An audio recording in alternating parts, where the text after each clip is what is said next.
Welcome to the Living the Dream podcast with Curveball. If you believe, you can achieve.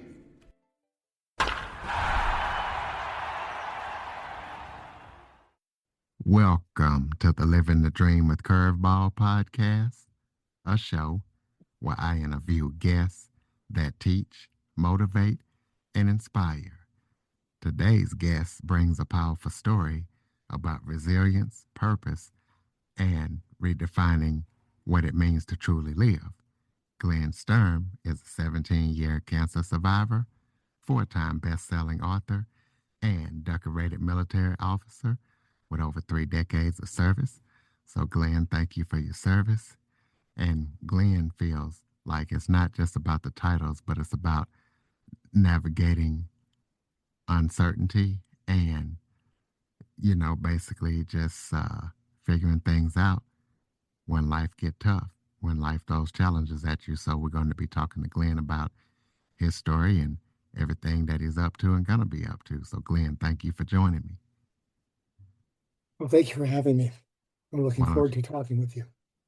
Why don't you start off by telling everybody a little bit about yourself? Well, it starts with being an Army brat a long time ago. My dad was a career Army officer, served in World War II, Korea, Vietnam.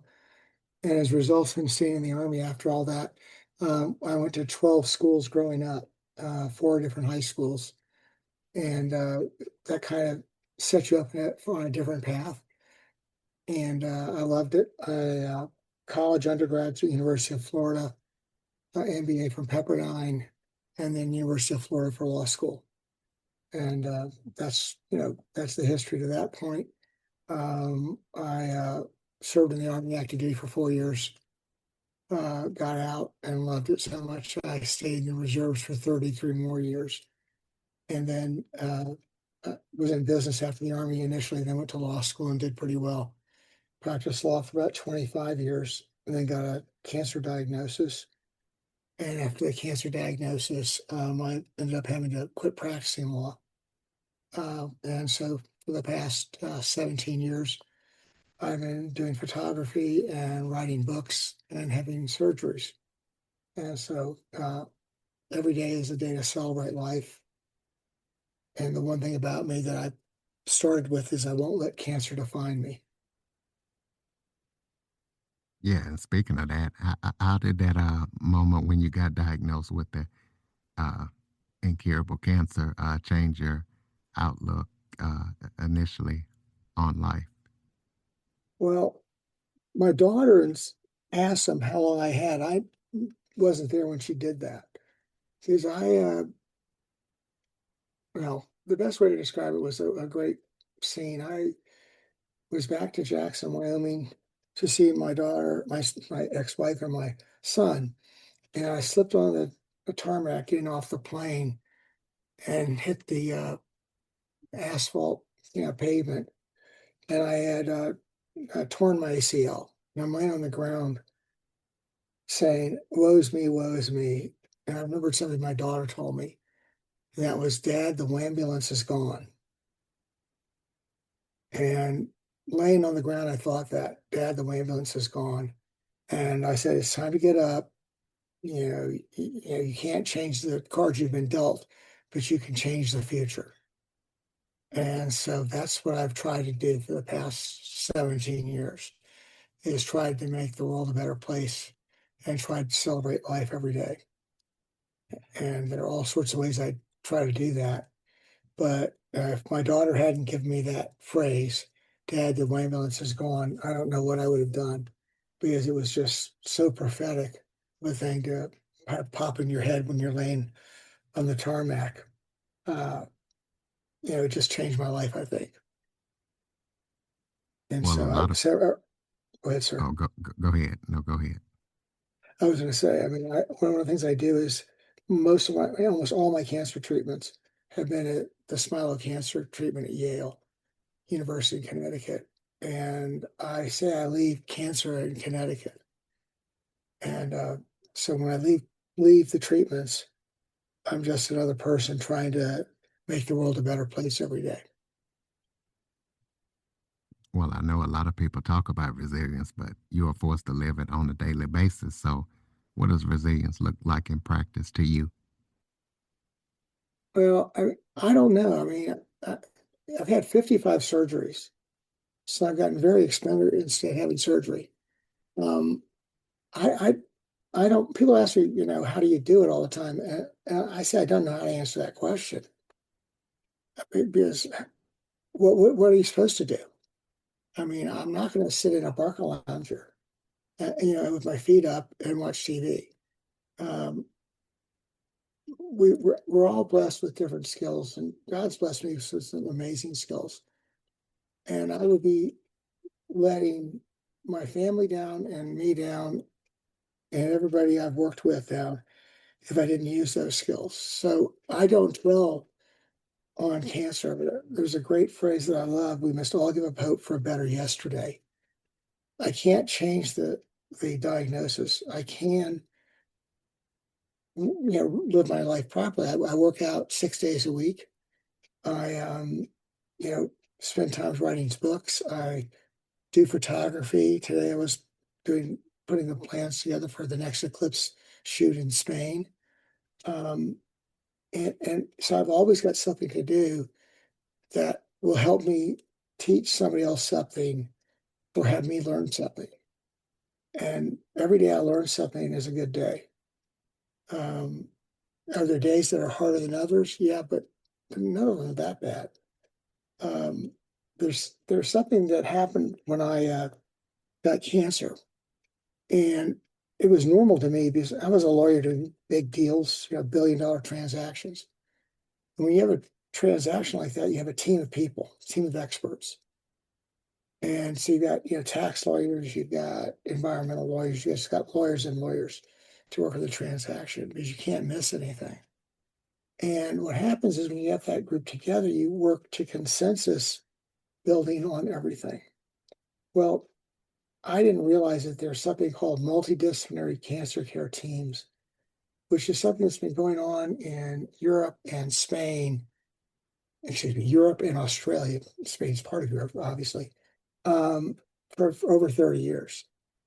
And when you are being treated by a multidisciplinary team, your survival chances are increased dramatically. And your quality of life is also increased dramatically. I've got a great quality of life. And so I put my own team together before we had teams in the United States, before teams were prevalent in the United States. Most people in the United States, most patients in the United States don't know about the multidisciplinary teams. So I've got a book that'll be coming out in the next 6 weeks on multidisciplinary teams to try to simplify it for everybody to understand what they do. But it's like people think about a problem being black and white. Well, it's not that way. Problems are more like a ball. And you have to look at all sides of the issue to get the best results. To really understand the issues, you got to look at everything. And what the multidisciplinary teams do is that. But then they actually go a step further. They don't just look at the outside of the ball. They go through the air hole on the ball, go on the inside of it, and then look out. So they're trying to look at everything from all sides. And when they do that, then they come to a consensus about what's the best treatment. And there's a brand new study that came out that said when the multidisciplinary teams get together, and this could be, it's never happened, I don't think, but there are up to 50 members of a team with different disciplines. But when they get together, the diagnosis and treatment protocols are changed between 15% of the time and 50% of the time on average. So it just depends on the type of cancer. And some cancers, the the what the team changes is 90% of the time it happens. That the treatment protocol or the diagnosis is changed in some cancers 90% of the time. Because you need the multidisciplinary look at everything. You have a group of people looking at a problem, and it works. So I that's what happens to me is I've had a team. I've had a team since the first 6 months I was in having treatment, and that's just a very different way of approaching the problem. If more problems were viewed at this way, if our government would view some problems this way, where they had to get everybody together and figure out what they agreed upon, and then once we figured out everything we agreed upon, we could identify those things we disagree about on. And generally, when we disagree in those cases, we have different facts. So then we zero sum the facts. Most people don't disagree that much if they'll listen to each other. So I don't think it's resilience to me as much as it is coming from a background of problem solving and critical thinking, and knowing that my answers are not right all the time. And if I'm right, 90% of the time I'm lucky. If I'm right 50% of the time, I'm still happy because I've got other people who are helping me get to the right point. Well, I know that you don't sugarcoat hardship. So why is that honesty so important when it comes to illness and adversity? But I don't think of myself as being ill. Um, I got to take treatments, but it's okay. I think of it this way. I live in Wyoming and we don't have a state income tax. So in a lot of states, that state income tax is like, 6% to 13%. Well, when I'm having the most amount of treatments I have to have, I'm in treatment or traveling to or from treatment, 5 days in a month. So it's like at the 13% level. So my tax is different than people who live in states where they're taxed. My tax is cancer. And once I pay that premium that month and go to get my treatments, I'm free from it for another rest of the month. It sounds like a corny way of explaining it, but I mean, again, I can't change the history. I can change my future. So I spent lots of time researching cancer, lots of times writing about it, and then the rest of the time I spend, uh, doing photography, and the proceeds from the photography goes to this date. 100% of the revenue has gone to children's health and cancer causes. So I spend my days trying to help others, and I don't think that's dodging the issue. I think it's just the way I live. We'll talk about how your military black background influenced the way you approach your diagnosis and long-term survival. Um, the family has a motto that I think my dad may have come up with it, but it was attributed to the family well before him. And that is the motto is Sturm's never quit. We don't know how to quit. Well, um, that when I was in the military, it was clearly evident that that was the way you had to think. The people in the military, in lots of the units, make it easy to quit, and they want you to quit. Now, why is that? I mean, if you're going to quit in a situation that's not in combat, um, you're going to really be at risk for quitting in combat. So if you have an attitude that you don't know how to quit, and you actually, that's pervasive, and you work for bosses who don't know how to quit, and you work with NCOs who don't know how to quit, that's the way you live. And uh, and the SEALs have lots of great sayings. Those of us in the Army don't get to talk a lot what we do much. So, but the only good day was yesterday. The only easy day was yesterday. Well, that's the same kind of a thing about not knowing how to quit. It's the same way of thinking of we must all give up hope for a better yesterday. But that's the almost the negative way of looking at it. What I try to do, again, first, I'm not going to let cancer define me. Secondly, every day I work hard at putting a smile on somebody's face, and especially somebody who you can see has not had a good day. And there are all sorts of ways of doing it. But the hard days to do that are when we're having a blizzard in Jackson and I can't really drive. So the only way I talk to somebody is on the phone. And so it's like when you talk to somebody on a call center, you're booking a ticket for something or something else, and you can tell they've had a hard day. You work at trying to get them to laugh and making fun of yourself. But if you put a smile on somebody's face every day, you're making the world a better place.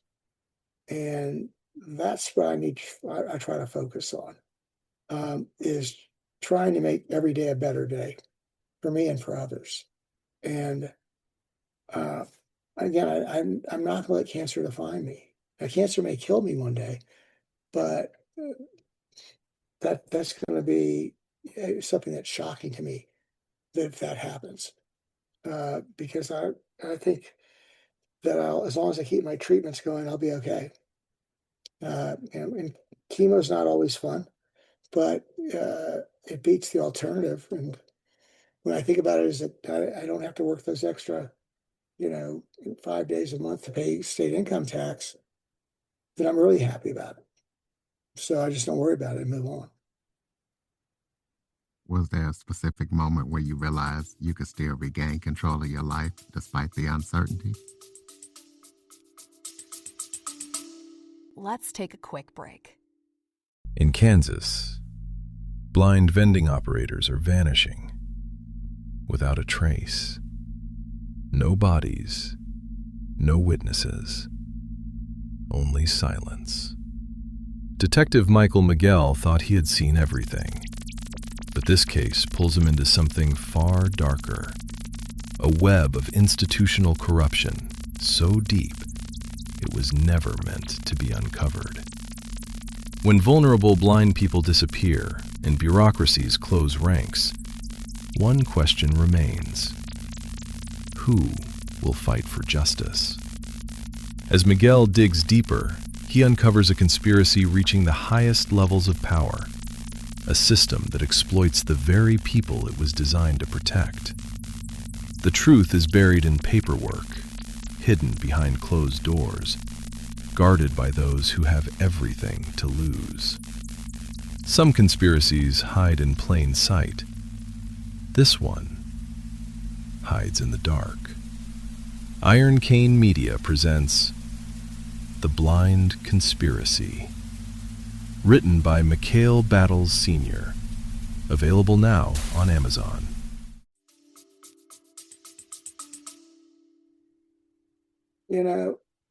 It started that day on the tarmac. I mean, I wrote in my first Cambridge post that I don't know how long I've got, but I'm going to make it good for every day that I've got. And that came about reading something that somebody else had written. One of the first things that I read when I got diagnosed was a gentleman who had my cancer and had passed away. And he had 6 months to live once he got it. And he said he was lucky. And I'm sitting here saying, what are you talking about? How could you say you're lucky when you only had 6 months? The guy said he was lucky because, unlike his friends who died in Vietnam, or who died in a car accident, or who died from a heart attack, he had 6 months to make things right. He had 6 months to hug his family, 6 months to make amends for mistakes he had made. And, he had that time. And if you think about that, I mean, I was shocked when I read it, but that's one of the reasons I wrote what I wrote about. I'm going to make it good for as long as I've got. I don't know how long I've got, and I never asked. I didn't find out about that and how long I was supposed to have until my daughter told me after I'd been surviving for 16 years of continuous treatment. Uh, but boy, oh boy, was that a great article to read.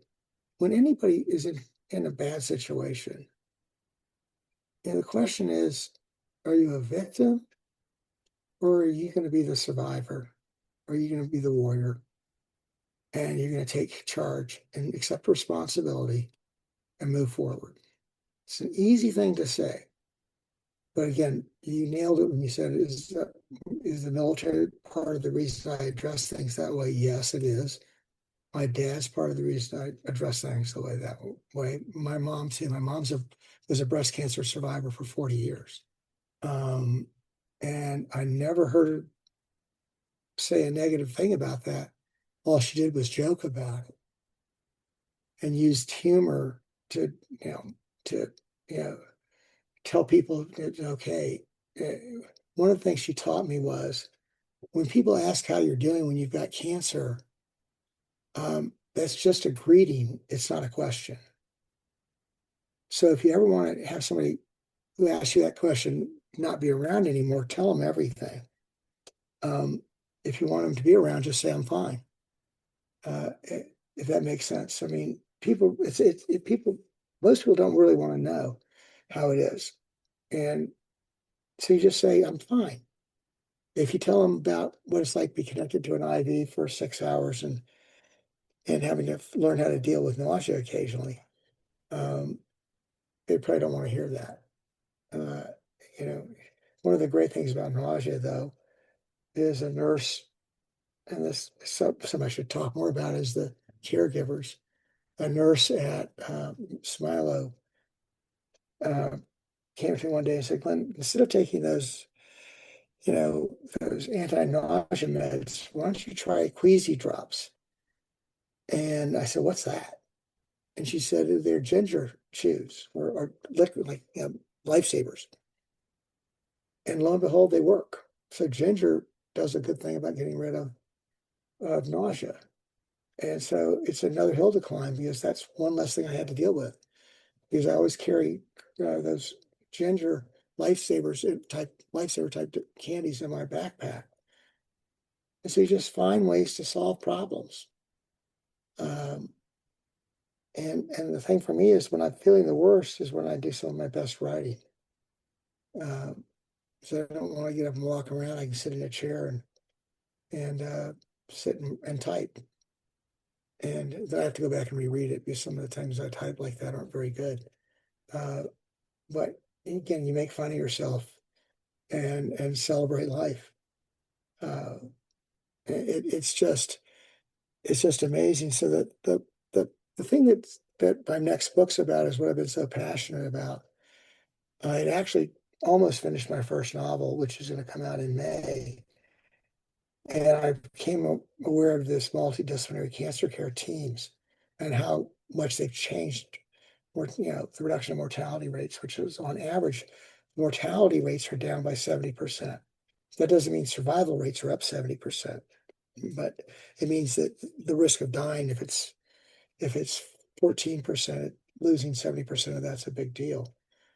And I read more and more about it. It became clear that this was not well known in America and that the studies were there and people weren't talking about it. And so why is that? Well, in the multidisciplinary approach, a single doctor doesn't make a decision on how you're treated. A team does. A team of doctors, nurses, and administrators who get together and go through, all the assessments, all the tests to see if they can find a better way of doing anything. And it works. And it works dramatically. And it's just not talked about. I mean, I don't know anybody who I've talked to about the topic who understands it. Recently, for instance, I was on an airplane and a gentleman sitting next to me is a physician, retired, a very well-known cardiologist, and he's got cancer. And the hospital that was treating him has something called a tumor board. Well, tumor boards was the way things used to be done. And that is the principal doctor would come in and tell the other doctors about your case and what he was doing. And that's basically it. It was an education thing. Well, today, you don't do that. You have a group of people and you put it up there. Everybody tries to find a better way of doing it and tries to reach a consensus. Well, this doctor tried to participate in the tumor board for him. Again, world-renowned doctor, cardiologist. And he said, I'd like to listen to the tumor board to see what they have to say about me. He said, you can mute my phone. And the hospital refused to let him listen.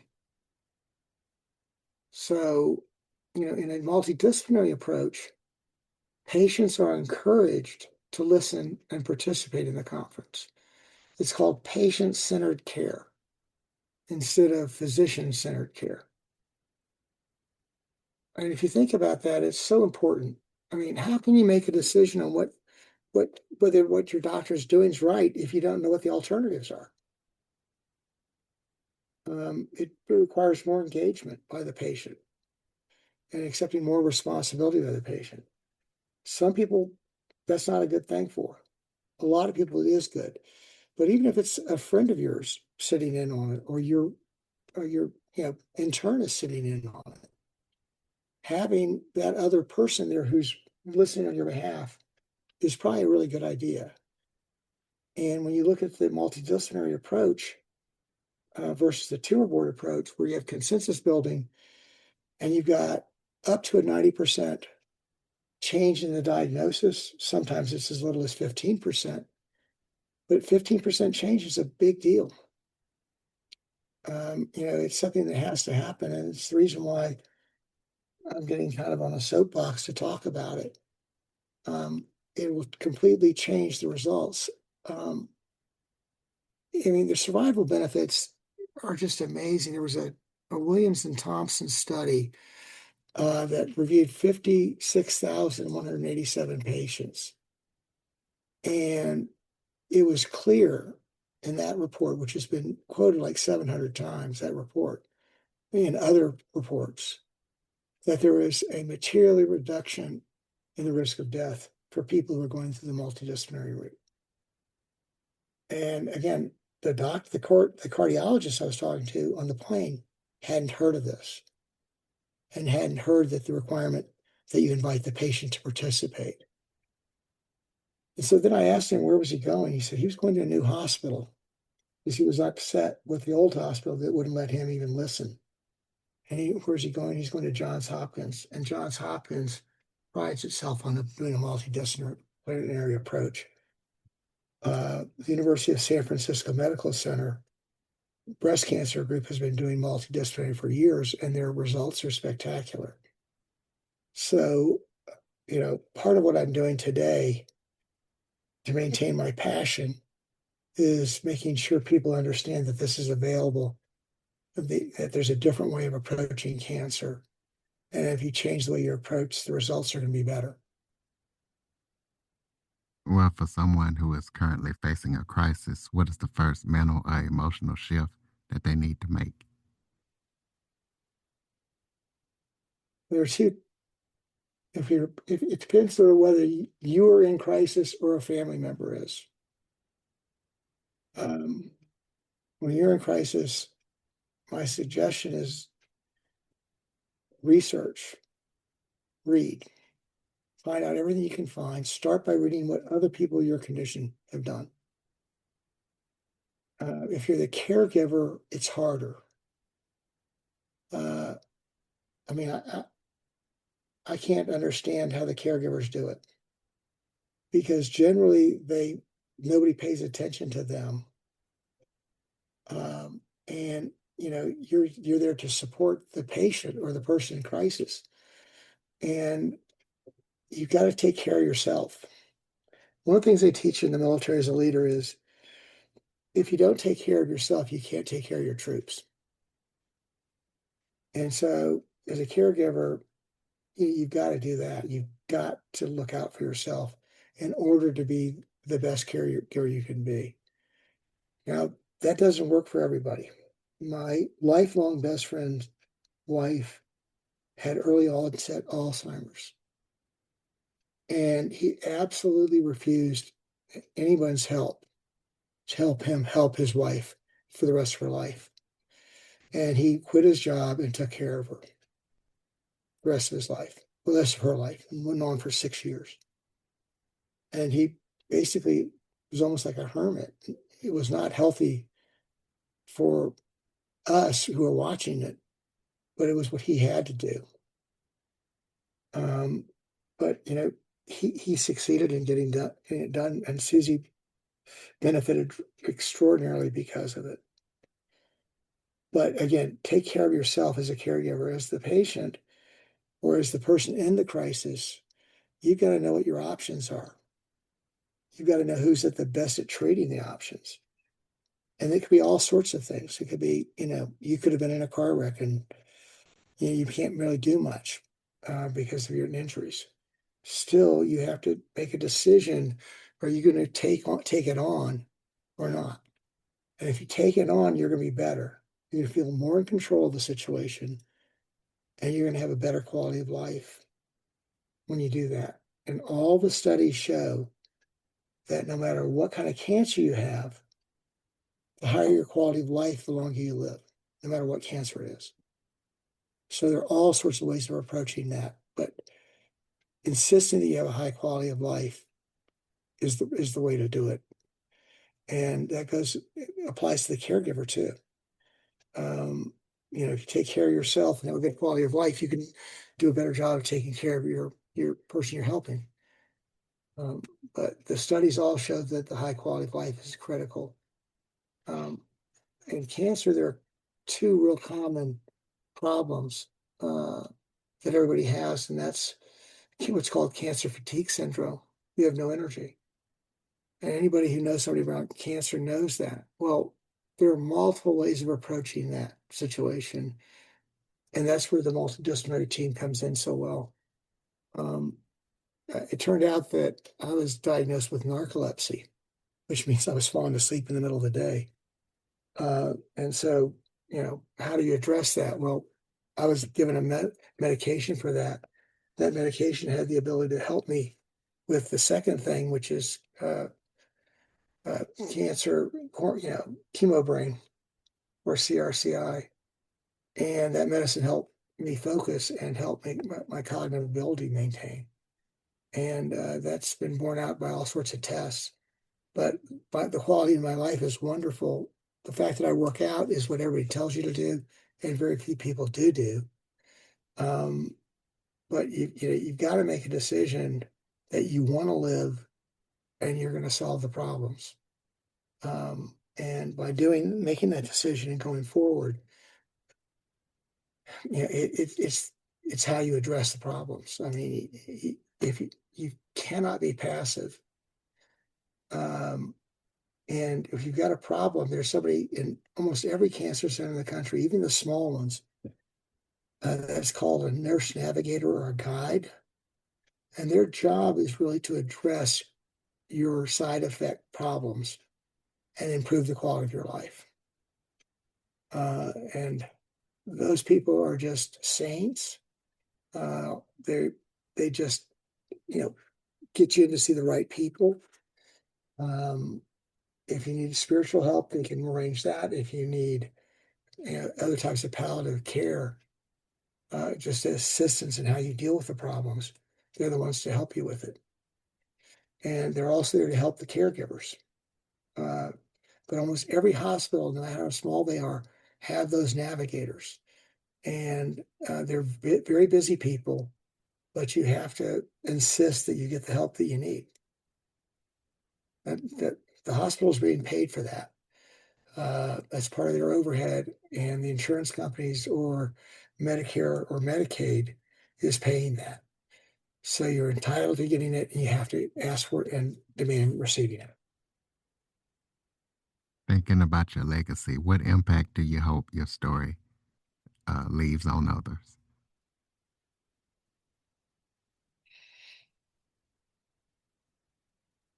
You were the first person who's ever asked me that question. It's a great question.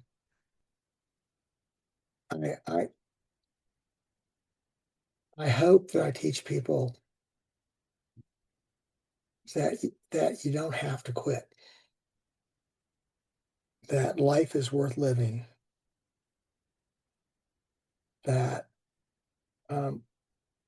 your children or grandchildren, if you've got those people, are critical, and you can change their lives by how you approach your problem. And if I teach people that, it's fine. I mean, my grandson, I've got one grandchild, grandson. And my dad's dad took me to a place in Montana every summer as a kid from about the age of 3 to the age of 17. It's a lake in Glacier National Park. I refer to it as Grandpa's Lake. The correct name of it's Bowman Lake in Great Glacier. It's one of the most beautiful places in the continental United States. And it's not visited a lot. But my grandpa did wonderful things like that, and he took the time to spend with me. And that was just a critical thing. The other thing that I actually got to do again was something that happened to me. My dad was a regimental commander in the 60s, and the Secretary of Defense and the Chief of Staff of the Army were on that installation, and they were, you know, being briefed by my dad and his team about, the condition of the unit and everything else. And about 10 o'clock in the morning, my dad got slipped a message that my dog had died. And they knew my dog was sick. And Dad excused himself from the meeting shortly thereafter for a couple hours. He came home and picked me up and took me out, and we bought a puppy together. So my dad started out as a private in the Army and retired as a full colonel. Commanded units in World War II, Korea, and Vietnam. And this tough Army officer, who was a full-blown Army officer, spent the time to take me to see that. And that taught me something. And that taught me that I knew no matter what happened, my dad loved me.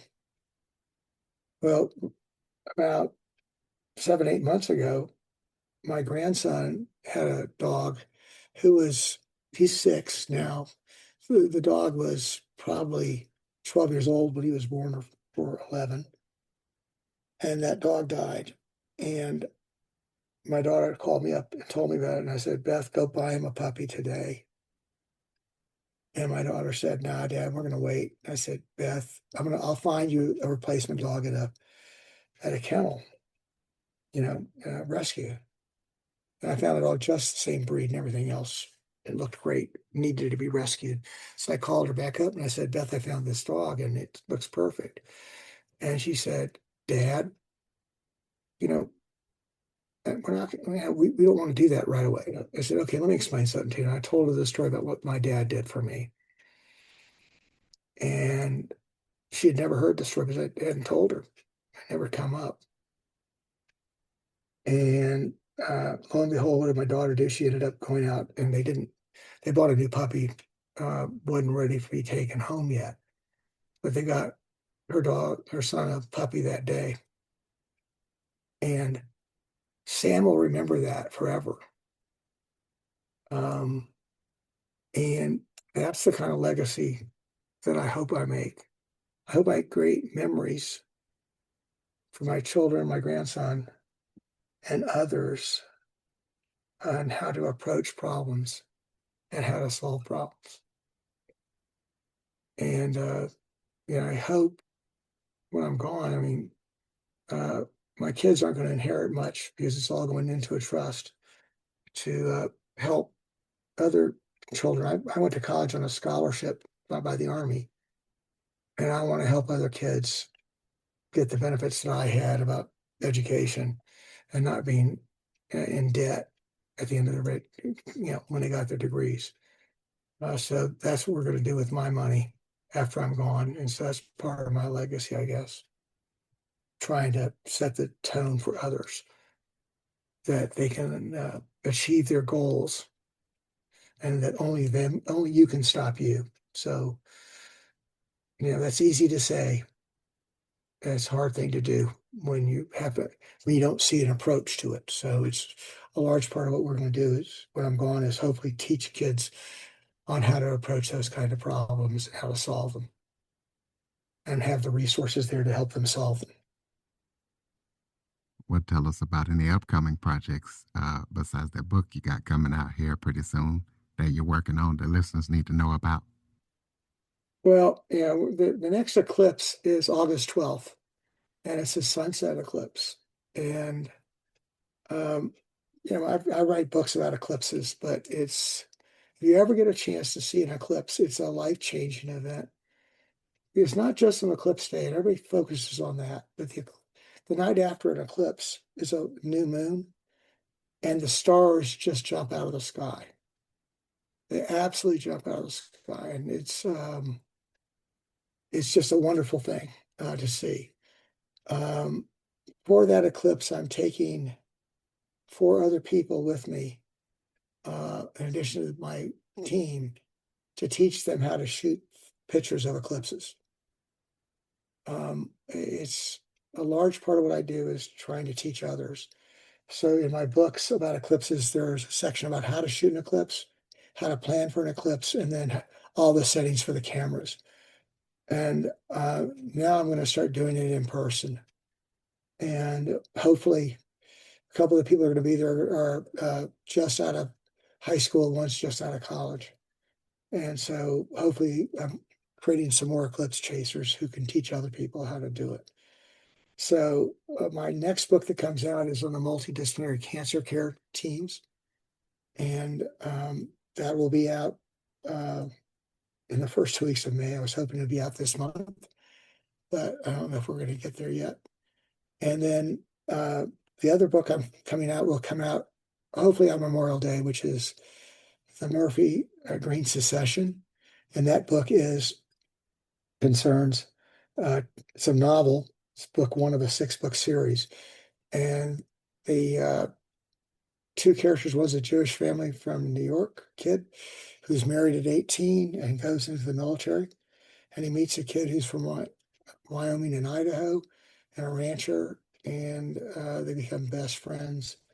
And it's a multi-generational, multi-family series. Both of them are married. The kid from New York's wife, they got married at 18, and she ends up being a Mossad agent. And the kid from Idaho marries a woman who's very smart, like his mom, who turns out to be the richest woman in the United States. And they get married at 19. So it's that book goes from World War II through the start of the Vietnam War. And then there's a second book, and a third book, and then the last 3 books of that series are World War III, which we all hope never happens. So one of my most recent books was Warriors Hate War, which is the history of the U.S. military after World War II. And it's gotten some pretty good reviews because it shows it basically asks the question, how have we lost all but one of the wars we've been in since World War II? And there's people have different definitions for winning and losing. But we have only prevailed in the first Gulf War. Everything else was at best a tie. And so how's that happen? How do we make those mistakes? And it focuses on the Powell Doctrine, General Powell's doctrine. And if we follow the Powell Doctrine, now we don't have those problems. And so it's designed to teach people the questions to ask about our military engagements, like the one we're in now. And if you ask the 8 questions that General Powell says you have to ask, you will avoid big problems. And we clearly fail in one of his 8 questions in the current war we're pursuing with Iran. So hopefully we prevail there, and hopefully it ends quickly. But it's a good test and a good education about the history of our U.S. military. Well, so people can keep up with everything that you're up to, throw out your contact info. Well, it's the easiest way to get me is glennsturm.com is my website. And it's GLENNSTURM.com. And you'll see a bunch of my photography there and books and releases about, portions of the new books that are coming out. And one of the rules I've got is on my cancer books, if people read the book and they decide they're going to give it to a friend of theirs or a family member of theirs who's gotten cancer, if they'll send me a note, an email, and my email address is really hard. It's my first name at my last name.net, glenn@sturm.net. If they've given the book away, I'll sign another book, first edition, which I've kept, and send it to you. And the current record is one person has done that 10 times. And so I'd like to have a lot more people do it 10 times. And those books, the replacement books I send are free because I encourage you to share the book with others. There's hope. That means you believe it's helping. And the last thing is you think I'm wrong about something, I want to hear about it. I love conflict of ideas and insist on conflict of ideas without conflict of personalities. That's one of the things we always run our business like, is we want conflict of ideas. That's how you get to better results. Do you have any final thoughts for the listeners? If there's anything I forgot to talk about that you would like to touch on? Well, no, but I just want to go back to that, put a smile on somebody's face every day. I'm going to give you one other thought. If you put a smile on somebody's face every day, you're going to end up with a smile on yours. But the other thing is, all the companies that I've had and the firm that I ran, I asked everybody who worked there to ask themselves the following question on the way home from work every day. What did I do today to make somebody's job easier or their life better? Again, what did I do today to make somebody's job easier or their life better? You're not going to have an answer for that question every day. But if you ask yourself that question every day, you're going to be a lot more successful. And the people who are around you are going to be a lot more successful. And you'll be able to celebrate life. It's two ways of approaching things. Because no matter what situation you're in, you can do those two things.